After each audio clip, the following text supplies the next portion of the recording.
Hey, this is Purple Haze, and you're watching WGS-TV.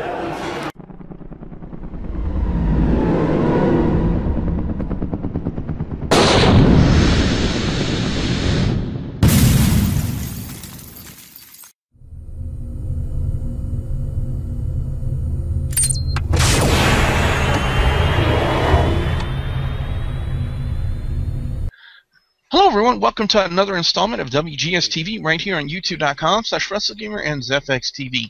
I'm the WrestleGamer, don't be Billy Bucho. This is going to be the Friday Night Smackdown review for the week of May 30th, 2014. Let me introduce the panel for this week's Friday Night Smackdown review. First off, from YouTube.com/LanceMossTV, here's the incomparable Lance Moss. Lance, how you doing? Pretty good, but I didn't see hide nor hair of SmackDown. Oh, you didn't? Well, just stand by and listen, because we got quite a things to tell you about what happened on Friday Night Smackdown this week, as we welcome our resident believer here on WGS-TV. He is James from the Big Easy. James, how you doing? I will kill you. You better think again. I will kill you. Oh, so you basically you want to turn the page? Yes. Yes. Yes. I wonder how many people got that line here, but a very unique Friday Night Smackdown this week. I must say, from speaking from overall standpoint, a way to build into your pay-per-view for Payback.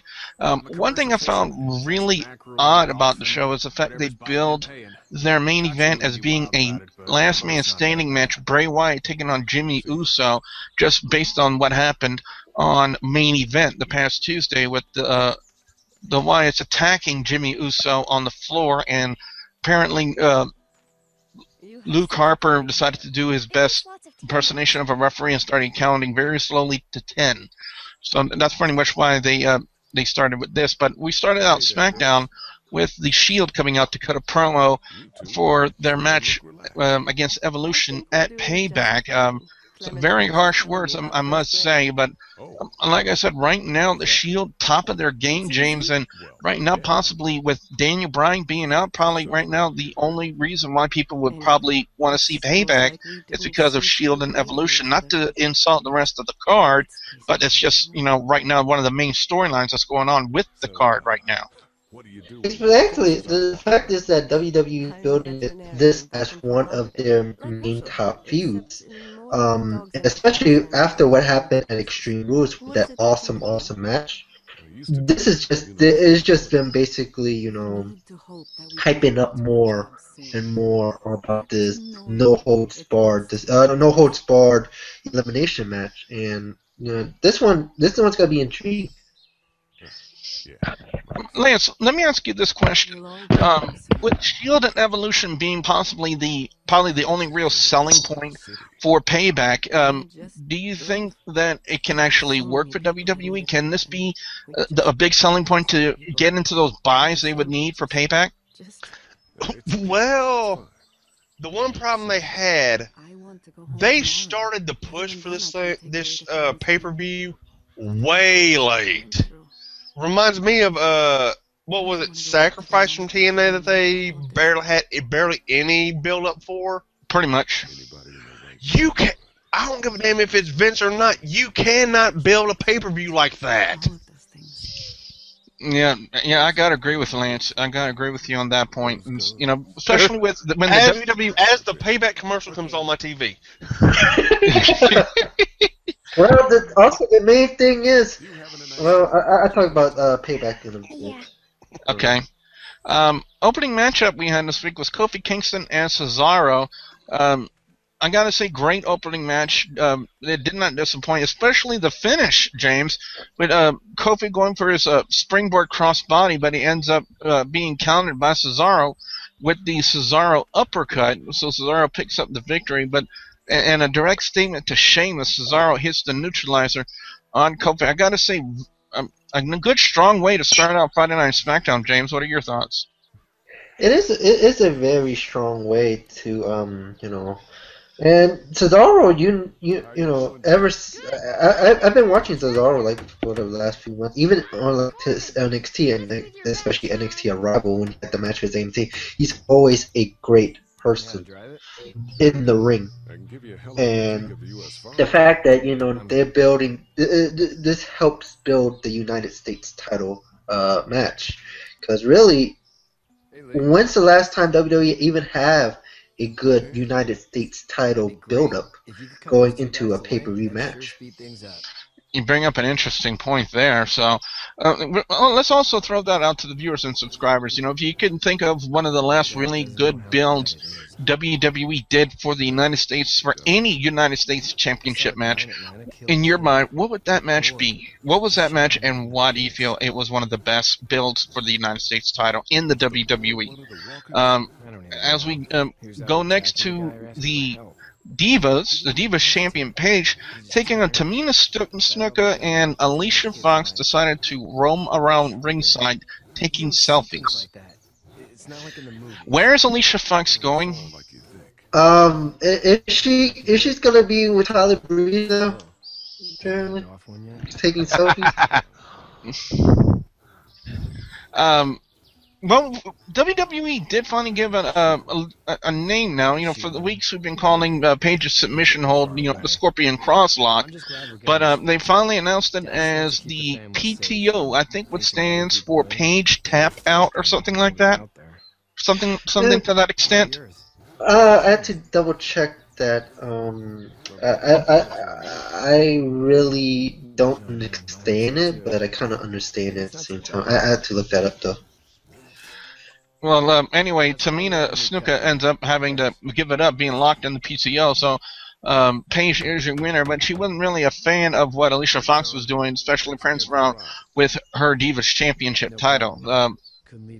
When was the last time WWE actually did something interesting with their Divas? They're possibly trying to do something here, James, with Paige and Alicia Fox. Remember, the last time the WWE Divas Championship, a match going into a pay-per-view was interesting, was actually last year's Payback with AJ and Caitlyn. The fact that now they're giving Alicia Fox this interesting, weird, crazy character where she, hyper when she wins, she goes nuts when she loses. It's intriguing, really. I did find out some information about the ringside tech who got the wedgie from Alicia Fox, and it turns out to be the son of Fred Ottman. Everybody's announcing that. Everybody knows it now, but yeah, that's basically what it is. Poor guy. Yeah, definitely poor guy. But up next, of course, this is probably going to be James's favorite segment of the evening. Are you ready to believe? As Bo Dallas took on Xavier Woods, and of course he was also proud. I'm 2-0, and as long as I believe, I'm going to be 3-0, and that's exactly what happened. Bo Dallas hitting the Bo Dog on Xavier Woods to pick up the victory, and then of course he did his victory lap, and he said, "As long as you believe in yourself, James, do you believe in yourself?" I'm going to be honest. This is me being honest. I like him as a competitor. He's a decent competitor. The gimmick is cheesy as hell, but it works. I'm not a believer, but it works. How he works the character like that, it works. And it's cheesy as hell, but it's effective. Lance, he's in a complete state of denial, isn't he? Embrace the come to the dark side, James. No, I will not believe. No, you will never make me. No. Well, following that, well, we all saw what happened on Monday Night Raw with, unfortunately, the detailing, if you kind of get what I'm saying there, of El Torito. And, of course, now they're following up. Now we have the Payback Kickoff match, which hopefully, if I can get the opportunity, we'll do a predictions video for Payback and kind of break down the mask versus hair match between Hornswoggle and El Torito. what does that say about the 3MB gimmick when the only real selling point right now of the 3MB gimmick is Hornswoggle? That's really not saying too much, especially with what happened with El Torito taking on Jinder Mahal. El Torito gets the victory with the bull salt on Jinder Mahal. So basically now Drew McIntyre, formerly the Chosen One, an Intercontinental Champion, loses to a midget in a bull costume. Jinder Mahal, who's never really gone anywhere, loses, and so does the Wendy's girl, Heath Slater.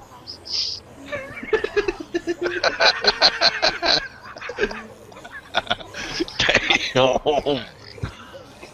Note to Michael Cole when El Torito had the hedge clippers, not the head clippers. You gotta get those names right, Michael Cole. You gotta get them right. If you still had the epic fails in coal mining history, that would be the there as well. Also, there was also another epic fail he did later in the evening with Zeb Coulter. We'll tell you about that one when we get to it. But up next, champion versus champion. Intercontinental Champion versus United States Champion. You know, we've had a discussion back a couple of years ago here on WGS-TV. You know, where we've tried to point out, which title did we feel was more prestigious, the Intercontinental Championship or the United States Championship, and that's kind of what WWE presented to us with this matchup with Bad News Barrett and Sheamus. It wasn't a bad match. It was actually a good match. I love Paul Heyman on commentary. Heyman's always golden on the microphone, even when he's constantly repeating that he's the advocate for his client, Brock Lesnar, who defeated The Undertaker's at WrestleMania and broke his undefeated streak. For I want to say the 2000 time, probably. Yeah, the same WrestleMania you and me went. We were all witnesses to it. Oh, definitely. Lance looks like he's getting a headache just from thinking about that. It's Paul. Enough is a damn enough. It's never enough. It's about like the 3,000th time by now. Yeah, pretty much. It's at least 2014. Yeah. But anyway, Sheamus hits the bro kick on Bad News Barrett to get the victory, and after the match was over, Sheamus decided to walk up to Paul Heyman, put his hand on his shoulder. Paul Heyman proceeds to urinate in his pants, and that was pretty much. Heyman 316 said he just pissed his pants. Yeah, that's pretty much how it turned out. Up next, Big E and Titus O'Neil.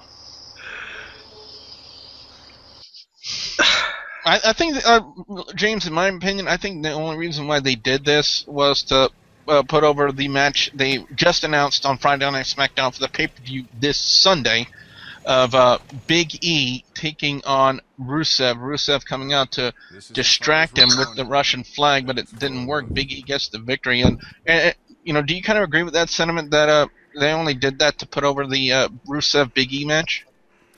Yeah, that's the sad part about it. Is that really they didn't have much to do with Big E, so might as well just.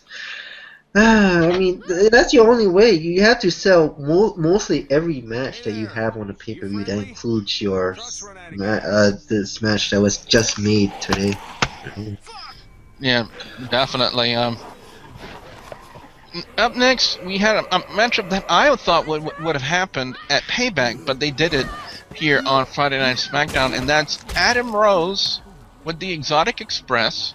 We now found that the large yellow person is actually the Lemon.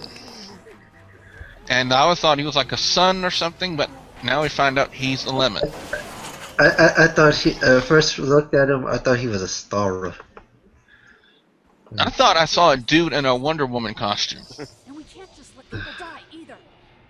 It's either that or Xena Warrior Princess. I don't know, but he looked kind of freaky. But it's Adam Rose taking on Jack Swagger, and here's what we're talking about: another epic fail in coal mining history.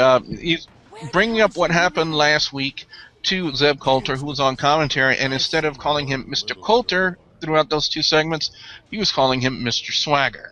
So apparently, Michael Cole can't tell the difference between handlebar mustaches and weed McMuffin. So that's pretty much how that. Their Cole versus Daddy. They've got kids, Lily. Adam Rhodes ends up picking up the victory over Jack Swagger, but throughout the matchup, James, we saw a lot of prancing around by Adam Rhodes with him having a lollipop in his mouth. That's basically what he does in NXT. I mean, besides TakeOver, which I watch instead of Impact, that's why I was on the review, because I was watching TakeOver instead of Impact. That's basically what it's like. Basically, like what Bo Dallas does. Really, it's just prance, do some weird stuff, and get back in the ring, beats up people, and then hits a finisher to win. I just don't know. This one's just a weird gimmick, as I said. This one is, as I said, too early to debut to the main roster. Still. Main event of Friday Night Smackdown this week was the last man standing match between Bray Wyatt and Jimmy Uso. My first initial thought is, you already have Bray Wyatt booked on a last man standing match for the pay-per-view. Why in the world do you put one on the go-home show to Payback on Friday Night Smackdown involving him and Jimmy Uso? Really doesn't make a ton of sense, in my opinion. But despite the lack of logic in the booking process in the WWE, overall this was still a really good match. A lot of high intensity. I really liked it, especially the spot on the outside, James, with Jimmy Uso doing his well, I guess the Rikishi thing, we could say, with crashing into the face of Bray Wyatt while he's sitting up against the guardrail. But I think he pretty much went to the well one too many times on the outside, as he tried to do it against the steel steps. Bray Wyatt moves out the way, and then next one Sister Abigail later, Bray Wyatt ends up getting the victory. But overall, I gotta say, James, this was a really well worked match, in my opinion. It is, but it does confuse you on why they did it, but at the same time you understand why they did it. It's because John Cena's been in last man standing matches. Bray Wyatt, we haven't really seen him in gimmick matches besides a couple of steel cages matches. James, if I may, Okay. match. Okay. Something that involves a last man standing. Okay. He has not been in a last man standing match. Let's correct. Yeah, let's leave it at that then. Yeah, but it's really, but Bray Wyatt really. They've been with Bray Wyatt and the Wyatt family. They've been doing stuff dealing with Cena, beating him down to a 10 count, and also they did it at main event. And there's gonna be, I think this more will be an interesting match. This will be one of the co-main events, but I don't think this will be the one that ends the show. I think the Shield Evolution match is gonna end the show. Yeah. I'm definitely gonna agree with you. We're gonna elaborate more of that on the predictions video if I do get the opportunity once again to present that. But right now, guys and gals, the opportunity we have right now is for our overall scores and our picks for best and worst match or segment of Friday Night Smackdown this week. Overall, the go-home show to Payback on Friday Night Smackdown was indeed a pretty solid show, in my opinion. A lot better than what they did on Impact Wrestling. I can tell you that right now for sure. Decent matches, strong card all the way up and down. No really low spots to talk about other than Alicia Fox going around taking selfies of herself at ringside. You okay? Well, I stand corrected. A midget in a bull costume beating a full-grown wrestler. That's all I'm going to say. And, of course, again, hedge clippers, not head clippers, Michael Cole. Overall, this SmackDown is going to get a 3 out of 5 from me. Best match of the night? I gotta go to the last man standing match between Jimmy Uso and Bray Wyatt. Again, a really well-worked match. It was very entertaining, and it really kind of capped off the show. And that's pretty much it. Worst,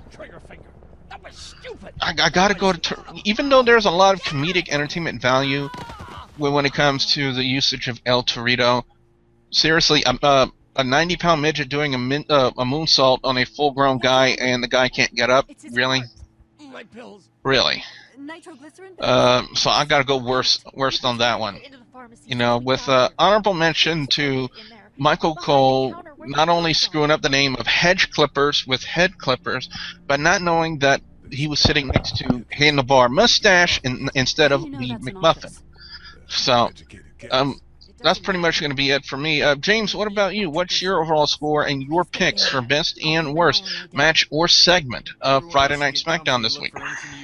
I give it a 3 out of 5. Best match, I'm gonna give it to the champion versus champion match. I was more intrigued in that match than the last man standing match. I mean, I understand. It was kind of predictable who was going to win the last man standing match, but I feel like the champion versus champion was better, basically, in my opinion. Worst, a tie between the El Torito, Jinder Mahal.